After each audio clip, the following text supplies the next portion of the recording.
Welcome back to Daily Persuasion. I'm Joshua Lisec, your host. I'm the New York Times bestselling author and co-author, and a ghostwriter of more than 95 nonfiction books, together with being a professional certified hypnotist.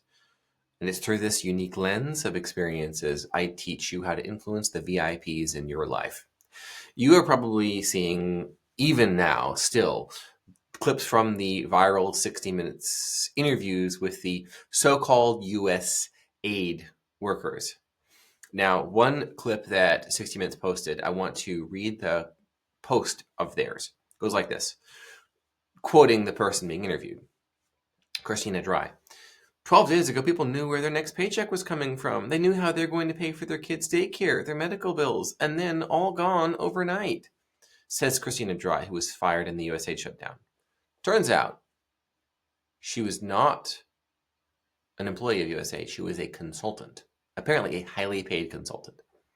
Remember that liberals are easily manipulated through two things. People are hurting, and that's unfair. So you're hurting me. You're being unfair.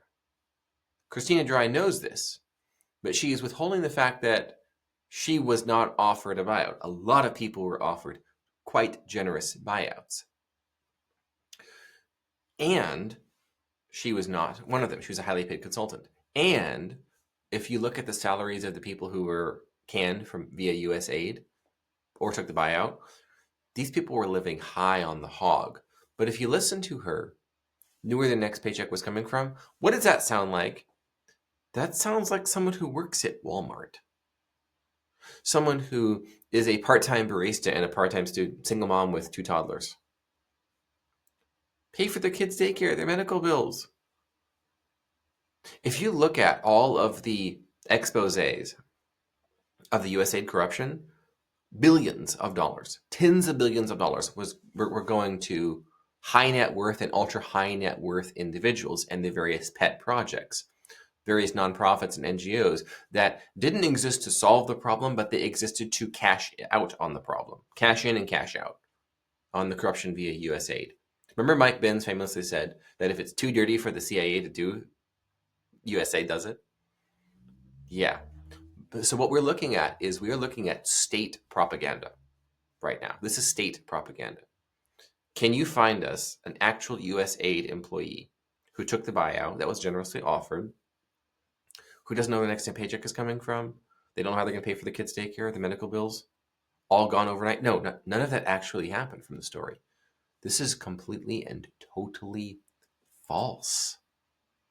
Interestingly enough. Now, we remember that 60 Minutes recently released the full transcript of the famously doctored interview in which, while Kamala Harris, at that time vice president and a candidate for president, when she was being interviewed, 60 Minutes publishing the interview after the fact, they took answers she gave to different questions and slid them into, via careful edits, into other answers so that a question was being asked and then a different answer she had given to a different question was slid in there because it made more sense, because it made it sound like she wasn't drunk, doctored, or otherwise insane, as most of her live stuff has revealed her to be, or at least made many of us Americans believe that that is the case.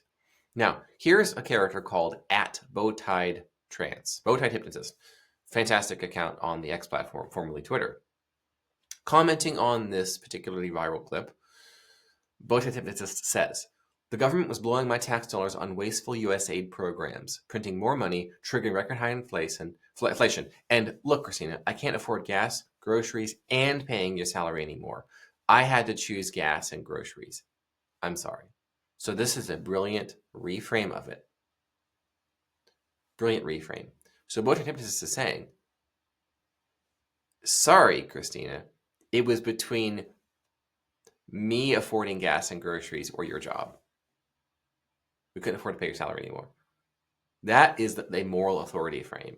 It is more important, more significant, more powerful, more meaningful than the one that she presented. That's good. That is a good technique.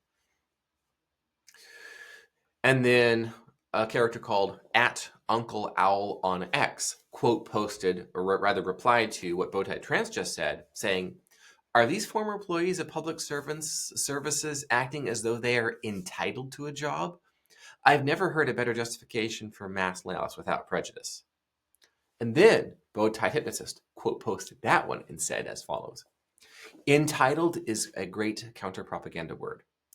Entitled creates a negative counter-emotion. And this is propaganda, make no mistake. It's the same technique used in the early aughts to generate support for George W.'s war in Iraq. Journalists joined combat units and started publishing human interest stories about the soldiers and their families. Very effective. Forest to single tree perception shift. You're not thinking about the war, forest. You're thinking about John G. Soldier Smith from Friendly, Iowa, and about his wife Betty and their 3 kids. Tree. By God, that's a fella and that family that can root for. Oops, now you're feeling less hostile about the war. See it? Don't think about eliminating government waste. Forest. Think about poor Emily employee who just lost her job, and think about her kids, and think about how they're going to struggle. Tree. Feels terrible. Entitled is a great counter-propaganda word. Entitled creates a negative counter-emotion.